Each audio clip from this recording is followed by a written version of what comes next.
Just days before the election, Donald Trump takes a bold step, sitting down for 3 uninterrupted hours with Joe Rogan.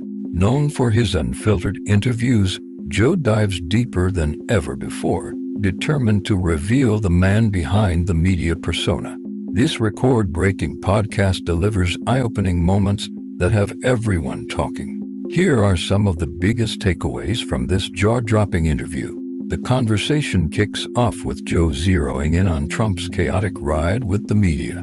He doesn't hold back, asking Trump how it felt to be turned on by news networks he once trusted. Got introduced as our friend Donald Trump. That's right. Whoopi Goldberg gives you a big hug and a kiss. Joy Behar gives you a big hug. Barbara Walters gives you a big hug. They all loved you. And then you actually started winning in the polls, and then the machine started working towards you. Yeah. There's probably no one in history that I've ever seen that's been attacked the way you've been attacked, and the way they've done it, so coordinated and systematically. When you see those same people in the past, very favorable to you, like Oprah, when you were on Oprah's show, very. just the way people would talk. I mean, even if people had criticisms about you, people that didn't like you, there was always feuds and stuff like that. But the reality was, the thing turned on you when they found out that you were going to be president. It was very coordinated. And some people are catching on to that now. There's a lot of people that were longtime Democrats like Elon and Bill Ackman and all these different, very intelligent people. And they support me now. Bill Ackman supports me. Straight to the heart of Trump's experience,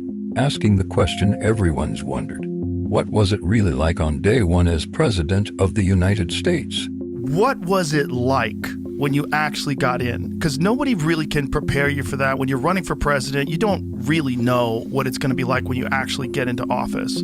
What did you think it was going to be like? In office or when I decided to run? So when you got in. When I was in and won and was in the White House, essentially. Yes. Well, first of all, it was very surreal. What did you expect, though, in terms of, like, once you got inside, you had to appoint all these people? Yeah. Like, how many appointments did you have to make? Well, you have actually 10,000 appointments. Now, they're different. You have big ones, and then they appoint 100 people and 200 people.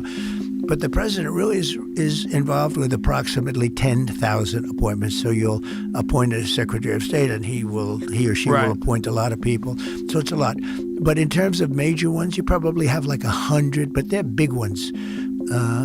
Treasury, State. What Trump reveals next about his first day in office is unexpected. After a serious exchange, Joe shifts the mood and throws in a curveball. Why do you think you captured the public's attention so fiercely in 2016? It's a lighthearted moment that lets Trump reflect on his rise to cultural prominence, and Joe doesn't let him off easy. So I always got more publicity than other people, and it wasn't like I was trying. In fact, I don't know exactly why. Maybe you can tell me why. Oh, I could definitely tell you. You said a lot of wild shit. Maybe. You said a lot of wild shit, and then CNN, in all their brilliance, by highlighting your wild shit, made you much more popular. Yeah. And they boosted you in the polls because people were tired of someone talking in this bullshit, pre-prepared politician lingo. Trump seems unshaken, facing both easy questions and tough digs with confidence. When he's asked about the pressure of being president, he doesn't sugarcoat it. It's the hardest job in the world. This is a very dangerous business, first of all. It's a very tough business.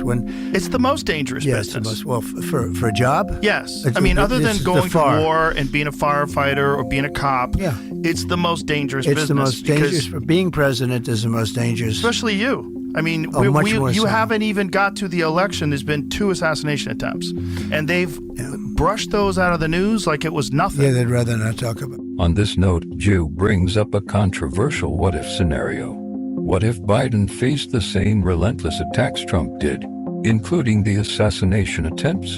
The media coverage, Joe suggests, would look a lot different. Imagine if there was assassination attempts on Biden, how hard people would be attacking the right, how they would be trying to get guns taken away from people, they would try to ramp up gun laws, they would try to figure out some way to blame you. If there was attacks if Biden got shot in the ear, we would have never heard the end of it. But I think he's in good shape because it's only consequential presidents. If you take a look at what's happened. Trump's reaction to the question is direct and unfiltered. The conversation heats up as they pivot to the left's search for a strong leader. Didn't fact check her. And Not one of the at most all. egregious examples of that was when she said that there are no troops right now deployed in war zones. Yeah. There's a very famous viral video that went online of troops in a war zone saying, well, what the fuck are we then? Because there's thousands of them. Dan Crenshaw, the congressman, posted on his Instagram all of the various examples of troops that are deployed, thousands and thousands of troops that are currently deployed. Stupidly deployed. But the point is, if this is going to be an actual real debate and not a propaganda exercise, if it's going to be a real debate, you have to fact check everybody. Trump spares no words on Kamala Harris, calling her delusional and a stranger to the truth when speaking to the American people. He dives deeper into his criticism, highlighting her support for defunding the police and questioning how someone with such views could claim to lead with integrity. Also, this very irresponsible thing where people say defund the police, get rid of the police. You know, even Kamala Harris was a part of that. It's a very stupid way to look at it. What you should do is fund the police. You should have better training. You should have cops that feel more appreciated. You should have something that helps mitigate this PTSD that all of them suffer through. Right. She was a big part of defund the police. That was a big thing for her. Defund the police. Always defund the police. Well, it's a political idea, but right? Anybody with that political thought, I don't think should be running for president, and I think people are getting wise to it. Then, in a surprising twist, Trump claims Harris has stolen his no tax on tips proposal, a policy he says she's now using as her own. She changed 15 policies. In fact, I'm going to send her a MAGA cap. She stole your idea about no tax for tips. I came up with this idea that honestly nobody ever heard of. And now it took her 2 months, but you know what? All of a sudden, it caught fire, and she just put it into a little speech. Yeah, well, it became but popular. I think we still have that issue. I think that issue is a good one for us. But the conversation circles back to Biden, with Trump expressing discomfort over Biden's frequent verbal missteps in debates. It's interesting because during the debate, I was looking over. I'm saying, this is strange. It's just sort of like strange things were happening. Yeah. But he couldn't keep it together. But do you think they knew he couldn't keep it together? I think Do you think so. that they wanted that? Is that why, like, historically, that debate was earlier than they've been in the past? I think they wanted to get. Well, there's a lot of theories. A lot of people said, do the debate now and we'll get him out. Right. I think that maybe could be. Well, that is what happened. But that's so what happened. It's logical I think they to also assume said, that's do what they the wanted. debate now and get it over with. Right. I don't think anybody thought he was going to get out, really. I don't didn't think make any sense. The debate got him out, but I think it's very unfair. Look, you have a bad debate. His numbers went down, but I think she's not doing very well right now, and I think she looks. It's sad to watch, Trump remarks, alluding to Biden's past brain surgeries as a possible cause. We have a guy that doesn't make it past 4 o'clock, and it's not because of age. You know, they ought to. I know so many guys in their late 80s, and they're better than they. I said to one guy the other day, I think you're smarter than you were 25 years ago. I've known him a long time. He's 89 years old. He's sharp. He's great.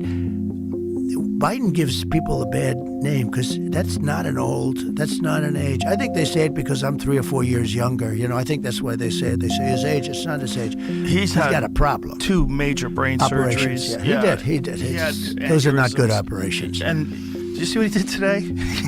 He went running towards the camera and made some apology to Native Americans, and that he said that's why he's headed out west. Like, he's off the reservation, so to speak. But it doesn't end there.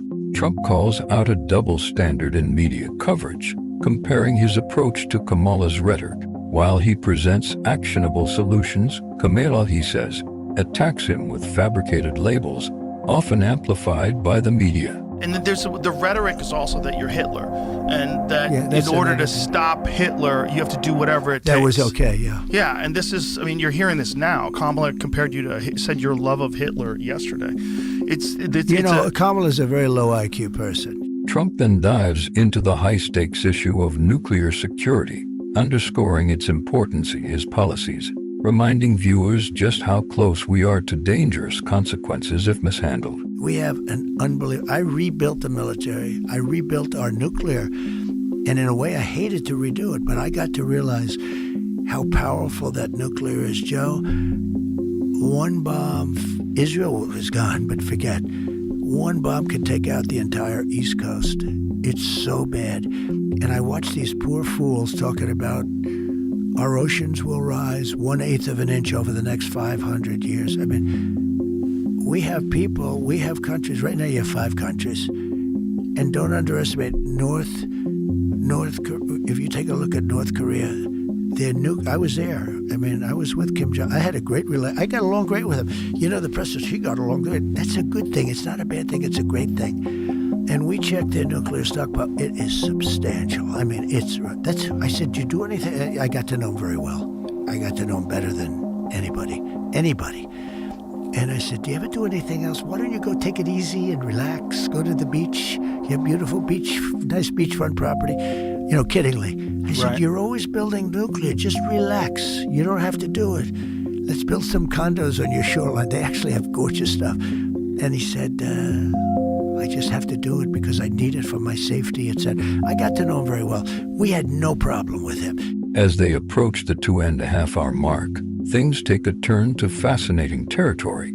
Trump makes a bombshell announcement. If re-elected, he'd unseal the long-classified JFK files and mentions a similar Martin Luther King file that he feels the public deserves to see. One of the things that I want to talk to you about is the JFK files. And one of the things that you said was that if they showed you what they showed me, this was your quote, you wouldn't want people to know it either.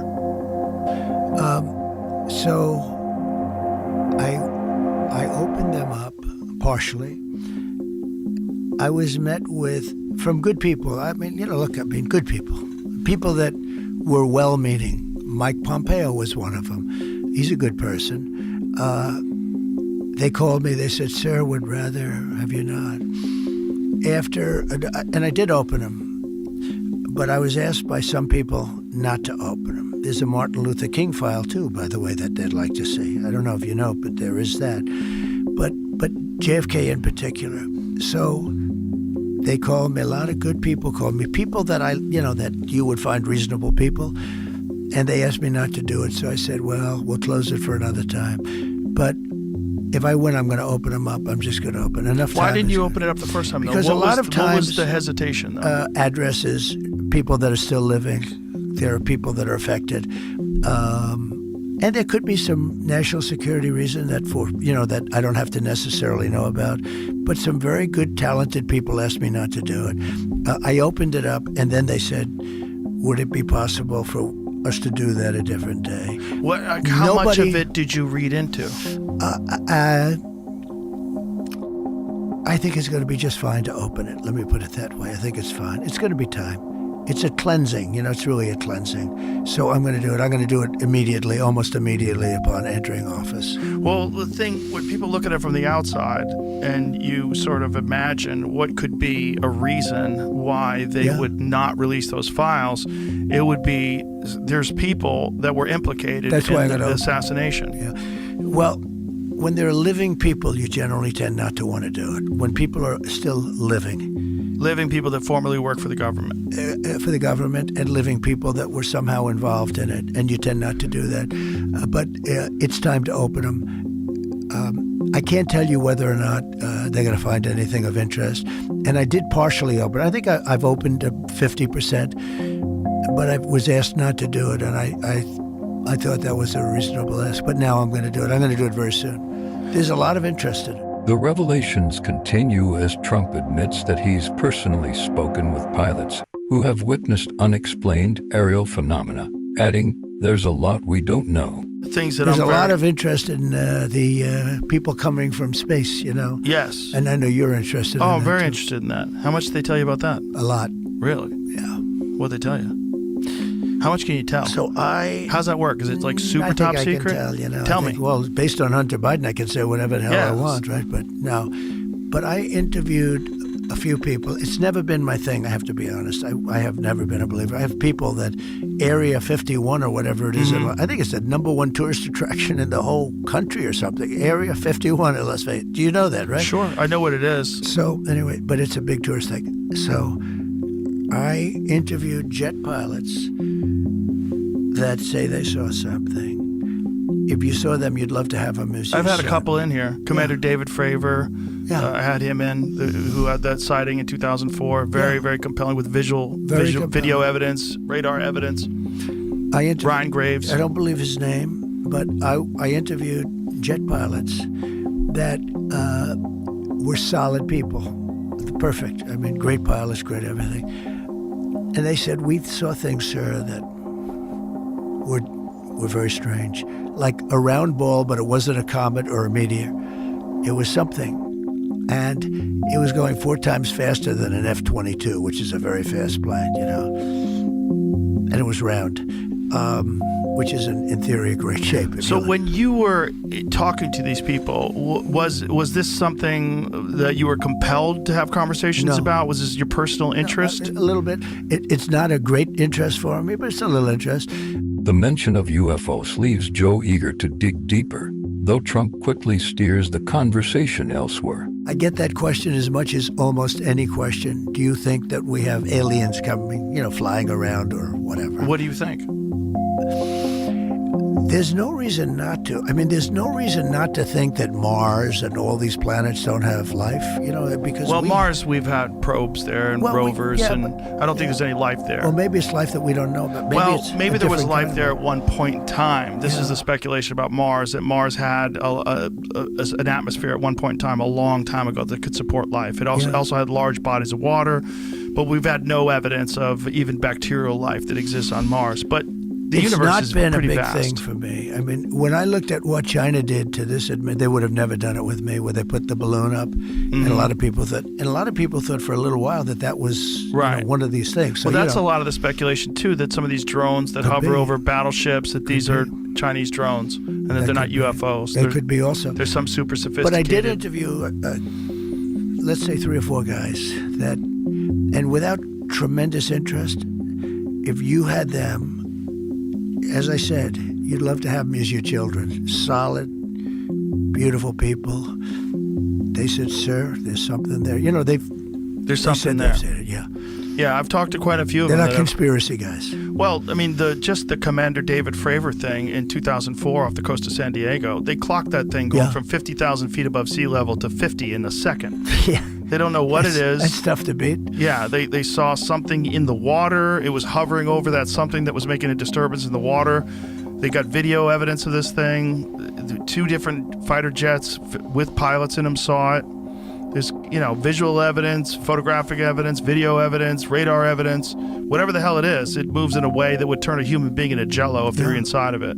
Bringing things back to his core policies, Trump emphasizes his commitment to de-escalating global conflicts and avoiding what he calls a nuclear winter. And when you look at the weapons we have today, the biggest threat we have in the world today is nuclear weapons. And we have other weapons, too, that are devastating. But the nuclear weapons, the biggest threat we have in the world today, and that's what I was talking about de-escalation with both China and Russia. I'm telling you, we were going to de-escalate. They were going to de-escalate. You got to be careful. It's a little tricky playing with them because they say we're going to do it and they don't do it, maybe. But they understood the curse, too. It's a curse. It's China's way behind us, but they'll catch us within 5 years. It's a chilling reminder of the stakes that only a former president can deliver. After 3 intense hours, the podcast winds down with some lighter banter, and Trump seems genuinely at ease, ending with a laugh. It's clear he enjoyed the challenge, and viewers can feel it too. It was great. It was a lot of fun. You are a fascinating guy, and you've done a great job. Thank you very much. I'm a big fan, and thank you very much. It's been an honor.